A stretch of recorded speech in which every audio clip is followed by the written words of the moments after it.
Bismillahirrahmanirrahim. Assalamualaikum warahmatullahi wabarakatuh.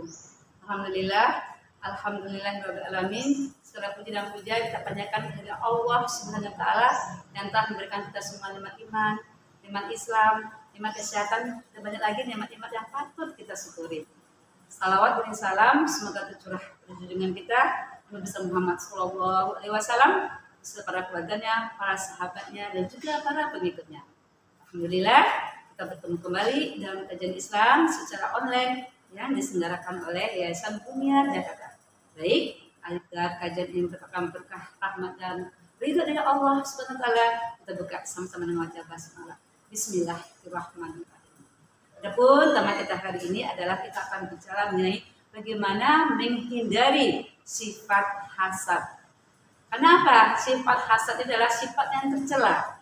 Hasad atau iri adalah suatu sifat di mana seseorang itu tidak senang atas kenikmatan atau kebahagiaan orang lain.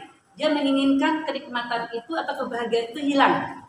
Nah, sifat yang seperti ini kan tidak baik, harus dihindarkan. Pada kesempatan hari ini kita akan membahas bagaimana cara menghindarkan sifat hasad ini. Yes, cara menghindari sifat hasad ini. Nah, ya kalau bicara masalah sifat hasad ini kita ingat akan firman Allah dalam surah An-Nisa ayat 54, ya Allah berfirman, apakah mereka dengki kepada manusia Muhammad dan pengikutnya karena karunia yang telah diberikan Allah kepada mereka. Surah An-Nisa ayat 54. Kemudian juga Rasulullah juga bersabda, ya, jauhilah oleh kalian sifat dengki. Karena sesungguhnya dengki itu memakan kebaikan seperti api memakan kayu bakar. Hadis riwayat Abu Daud. Karena di sini kita disuruh ya oleh Rasulullah menjauhi sifat dengki. Ya. Karena apa? Karena sifat dengki itu seperti memakan kebaikan seperti api memakan kayu bakar. Nah, bagaimana nih caranya supaya kita bisa menghindarkan diri kita dari sifat hasad? Yang pertama, syukuri apa yang kita miliki. Karena Allah berfirman ya dalam surat Ibrahim ayat 7 ya, ingatlah ketika Tuhanmu memaklumkan, sesungguhnya jika kamu bersyukur, niscaya aku akan menambah nikmat kepadamu. Tapi jika kamu mengingkari nikmatku, niscaya azabku sangat keras ya. Nah, in syakartum la azidannakum. Jadi kalau kita bersyukur, Allah akan menambah nikmat tersebut. Jadi kita mensyukuri nikmat yang Allah berikan pada diri kita. Jangan kita melihat nikmat orang lain yang belum kita miliki, tapi perhatikan nikmat yang ada pada diri kita.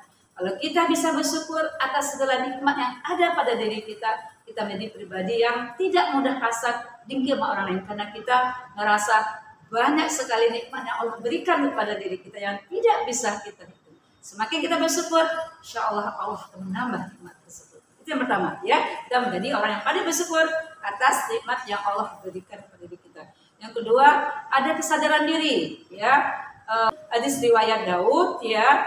Rasulullah bersabda, ya, jauhkan dirimu dari hasad karena sesungguhnya hasad itu memakan kebaikan-kebaikan sebagaimana api memakan kayu bakar. Nah, ini bagaimana Rasulullah ya menyuruh kita menghindari sifat hasad ini. Nah, supaya kebaikan-kebaikan kita jangan sampai hilang. Kebaikan-kebaikan kita itu jangan sampai sirna karena hasad, dengki, menjatuhkan orang lain, karena ini sifat tercela gitu ya. Kemudian puas kalau orang kesusah, tidak senang orang bahagia, tidak senang orang mendapatkan nikmat. Nah, itu nanti kebaikan-kebaikan kita bisa hilang juga seperti mana tadi ya. Sebagaimana api memakan kayu bakar. Hindari ya sifat hasad ya dengan kita punya kesadaran diri. Yang ketiga, jauhi lingkungan negatif. Allah menyuruh kita ya berlindung dari orang-orang yang hasad dalam surah Al-Falaq ayat 5 dan dari kejahatan orang yang dengki apabila dia dengki. Surah Al-Falaq ayat 5. Jadi cari lingkungan-lingkungan yang baik ya, jauhi lingkungan orang yang negatif, jauhi lingkungan orang-orang yang suka hasad, suka dengki, suka tidak puas, suka ya itu tadi ya, suka menghasut atau lingkungan yang negatif lah kita hindari. Ayo kita cari teman-teman yang baik, kita cari sahabat-sahabat yang baik. Yang sahabat-sahabat yang baik itu yang bisa mendukung cinta kita kepada Allah, yang bisa mengingatkan kita sunnah-sunnah Rasulullah, yang bisa mengajak kita kepada kebaikan dan ketaatan, sehingga kita terhindar dari sifat hasad. Kalau kita berteman dengan orang yang baik, berteman dengan orang yang ketaatannya kepada Allah itu baik, ya, dan orang yang senantiasa mengajak kita kepada kebaikan-kebaikan dan amal soleh. Kemudian yang keempat, cara kita menghindari sifat hasad ini, latihan empati. Ya, Rasulullah SAW bersabda, barang siapa menutup aib seorang muslim sewaktu dunia, maka Allah menutupi aibnya di dunia dan akhirat. Sesungguhnya Allah senantiasa menolong seorang hamba selama ia menolong saudaranya. Hadis riwayat Tirmidzi. Jadi kita tutup aib-aib saudara kita, karena manusia itu tidak ada yang sempurna. Tutup aibnya, tutup kesalahannya. Insya Allah nanti di akhirat nanti aib itu juga akan ditutupin oleh Allah. Bantu saudara-saudara kita dalam kebaikan, dalam beramal saleh. Insya Allah nanti urusan-urusan kita akan dibantu oleh Allah. Ya. Selanjutnya apa? Yang kelima adalah fokus dengan tujuan pribadi. Ya. Nah, Allah mengatakan ya dalam Al-Quran, hai orang-orang beriman, janganlah harta-hartamu dan anak-anakmu melahirkan kamu dari dengan Allah. Karena siapa yang berbuat demikian, maka mereka itulah orang-orang yang rugi. Surat Al-Munafiqun ayat 9. Jadi kita fokus dengan tujuan pribadi kita, yaitu visi hidup kita, yaitu adalah beribadah pada Allah. Jangan urusan harta-harta, hasad dengki dengan urusan kekayaan orang lain, harta orang lain, kenikmatan orang lain, ya hindarilah ya. Masing-masing kita punya rezekinya, masing-masing kita sudah punya kadar-kadarnya. Yang paling penting itu tadi, apa yang ada pada diri kita syukuri, dan kita tidak melihat atau orang lain, tidak melihat selalu ke atas, tapi kita menjadi orang yang pandai bersyukur, pandai melihat ya itu fokus pada diri kita. Misi hidup kita adalah ibadah pada Allah. Kita tidak ingin ibadah kita terkontaminasi, ibadah kita tercemari dengan akhlak-akhlak yang tercela. Karena apa? Hasad atau dengki ini merupakan suatu akhlak yang tercela. Kemudian apa lagi? Cara kita bisa menghindari sifat hasad ini adalah praktekkan rasa rendah hati atau sifat tawadu, sifat saling mudah memaafkan. Nah, ya, jadi ini juga ya, di sini dikatakan dalam hadis riwayat Muslim, tidaklah orang memiliki sifat tawadu ya atau rendah hati karena Allah, melainkan Allah akan meninggikannya. Jadi Masya Allah hadis dari Muslim ya. Jadi nanti kalau kita memiliki sifat yang rendah hati, tawadu, tidak serakah, tidak tamak ya dengan sifat-sifat yang tadi, tawadu, rendah hati, Insya Allah Allah akan meninggikan derajat kita ya. Karena apa ya? Karena itu tadi ya, kita menjadi pribadi-pribadi yang hatinya lapang, hatinya tenang, hatinya damai.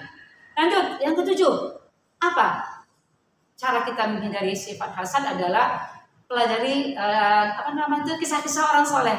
Pelajari dari orang-orang yang soleh yang ini tadi yang baik gitu ya. Nih, salah satunya Rasulullah pernah memberi contoh agar kita bisa mengambil pelajaran kepada sahabat-sahabatnya tentang seorang ahli surga. Salah satunya kata Rasulullah kepada sahabat-sahabatnya, akan datang pada kalian seorang ahli surga.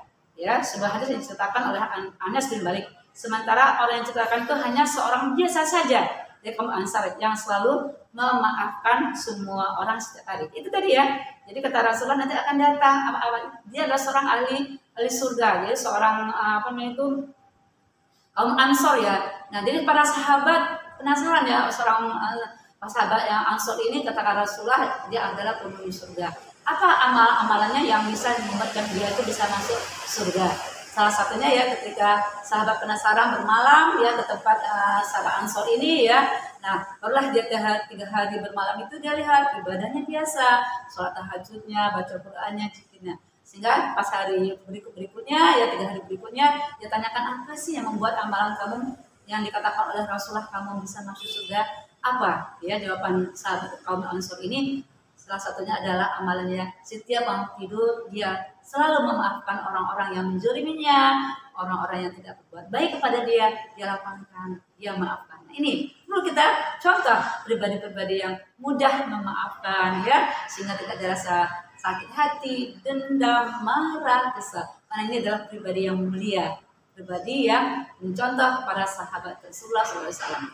Dan yang terakhir, jangan lupa berdoa.